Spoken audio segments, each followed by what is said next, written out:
All right, so I wanted to go ahead and take a quick look at the first free response question. I'm not going to work out every detail of this because I actually want you to do the integral yourself on this air resistance problem.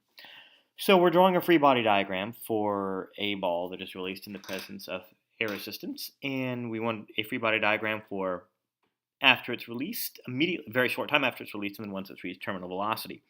So this needs to be to scale, so I'll draw mg down like this, and then a little bit of air resistance like that.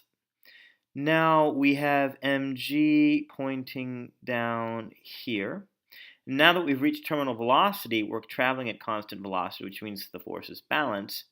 So we need our air resistance force to exactly balance the weight of the ball as it falls, so that it coasts at constant velocity.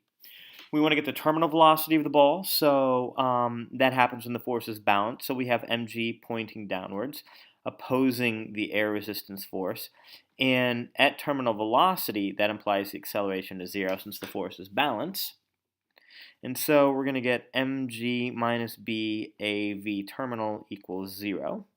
And so when we solve for the terminal speed, we're actually going to get mg over ba. That's part B. Now for part C. This is a little variation on integrating to get the answer. We want to start from Newton's laws, and we want to derive an expression for the time required for the ball to reach 1/3 the terminal velocity. So, as strange as this sounds, start by getting the velocity as a function of time. I'm going to give you the answer. You need to do the calculus to prove this. So this is mg over ba, 1 minus e to the negative bat over m, like that. Now we want to figure out the time needed to reach 1/3 of terminal velocity. Well, since v terminal is mg over ba, that must mean that we're looking at when v of t is 1/3 of that. So let's go ahead and substitute that in, and then we'll isolate the time. So we will have mg over ba, with a little 3 on the bottom, equals mg over ba, 1 minus e to the negative ba over m times t.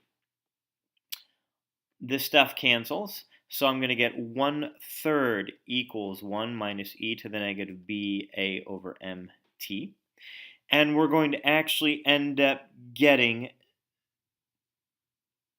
2/3 equals e to the negative ba over mt.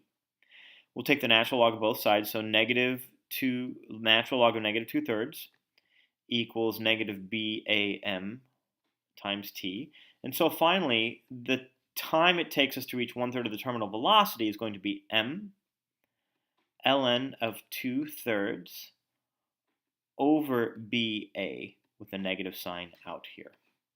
So not only do I have to do the integral, which is going to take some time, but I actually have to get the time required to reach 1/3 of terminal velocity. So I'm absolutely serious when I say that you need to be able to master this integral pretty quickly to get answers. The 45 minutes that we're spending, again, it's great for learning engineering physics, but we really need to get solid at doing these integrals.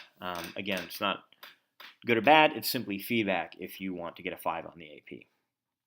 So we want to sketch the acceleration versus time and the velocity versus time. We've practiced these in class. We start with an acceleration of g, and that levels off over time. Whoops. So g, and then it levels off to 0 as we go in time. I am just not good at drawing these. It's supposed to be a curve. Let me try this one more time. That's better. And then for the velocity, we're going to start at 0 and reach v terminal as time goes on. So I'll draw a little horizontal asymptote there. We start at 0, and then we go we actually go faster and faster and actually level off, never quite reaching terminal velocity.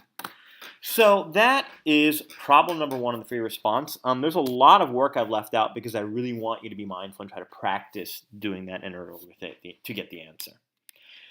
In the next video, we'll look at problem number 2.